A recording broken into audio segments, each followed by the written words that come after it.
Donald Trump has certainly gathered a great deal of attention, concern. But let's take a look at Donald Trump from a historian's point of view.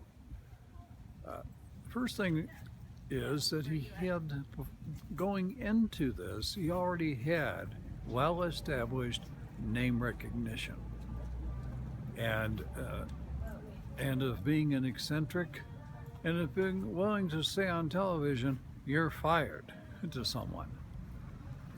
So he already had a following.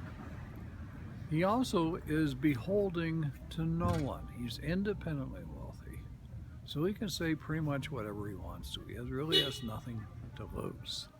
So what's a good historical parallel? You look at who in particular resonates to him.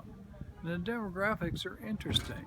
It seems to be primarily middle-aged, white male, high school education, who feel marginalized for a host of reasons.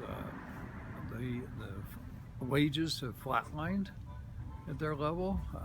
They see or perceive that immigrants, especially illegal immigrants, are getting the benefits that they don't, and it's a phenomenon. You would think, why would people who are living paycheck to paycheck be interested at all in what he has to sell?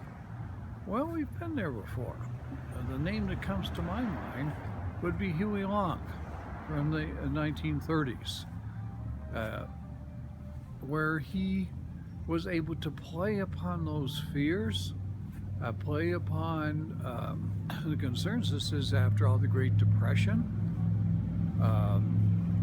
He's living in a Jim Crow world of lots of racial tensions, and yet he is able to gain a great deal of popular support, picturing himself as an outsider who understands the common man and their needs, and promising them, for example, that every man can be a king, and he will redistribute the wealth to benefit them.